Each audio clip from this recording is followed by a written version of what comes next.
ഈ video door ഫോണിൻ്റെ screen multi purpose ആണ്. രണ്ട് ഫംഗ്ഷനും ഒരേപോലെ വർക്ക് ചെയ്യും. ഒന്ന് ഓട്ടോമേഷൻ സോഫ്റ്റ്വെയർ നമുക്കിതിൽ ഉപയോഗിക്കാം, വീഡിയോ ഡോർ ഫോണിൻ്റെ ഡിസ്പ്ലേ ആയിട്ട് നമുക്ക് ഉപയോഗിക്കാം. നമ്മളിപ്പോൾ ഈ വീട്ടിൽ ഡൈനിങ് ഹാളിലാണ് നിൽക്കുന്നത്. ഡൈനിങ് ഹാളിൽ നമ്മൾ ഒരു ഓട്ടോമേഷൻ സ്വിച്ചും കൊടുത്തിട്ടുണ്ട്, ഒരു വീഡിയോ ഡോർ ഫോണിൻ്റെ സ്ക്രീനും കൊടുത്തിട്ടുണ്ട്. ഈ വീഡിയോ ഡോർ ഫോണിൻ്റെ സ്ക്രീൻ മൾട്ടി പർപ്പസ് ആണ്. രണ്ട് ഫംഗ്ഷനും ഒരേപോലെ വർക്ക് ചെയ്യും. ഒന്ന് ഓട്ടോമേഷൻ സോഫ്റ്റ്വെയർ നമുക്കിതിൽ ഉപയോഗിക്കാം, വീഡിയോ ഡോർ ഫോണിൻ്റെ ഡിസ്പ്ലേ ആയിട്ട് നമുക്ക് ഉപയോഗിക്കാം.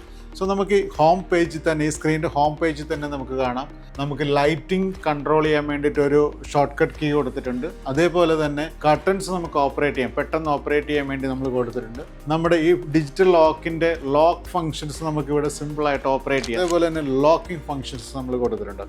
അതാണ് നമുക്കത് 10 ഇഞ്ച് ആയിട്ടുള്ള ആൻഡ്രോയിഡ് സ്ക്രീനാണ്. ഇനി നമ്മൾ താഴേക്ക്, ഇതിൻ്റെ തൊട്ട് താഴെ തന്നെ നമ്മൾ കൊടുത്തിരിക്കുന്നത് കസ്റ്റമൈസ് ചെയ്തിട്ടുള്ള ഓട്ടോമേഷൻ സ്വിച്ചാണ്. ഗ്ലാസ് ഫിനിഷ്ഡ് സ്വിച്ചസ് ആണ്. ഈ സ്വിച്ചിൽ നമുക്ക് ഓരോ ഐക്കൺസ്, നമ്മൾ fan, lights, curtains, ceiling lights, ഹാങ്ങിങ് ലൈറ്റ്സ് എല്ലാത്തിനും നമ്മൾ കസ്റ്റമൈസ് ചെയ്തിട്ടുള്ള എംബ്ലംസ് നമ്മൾ കൊടുത്തിട്ടുണ്ട്.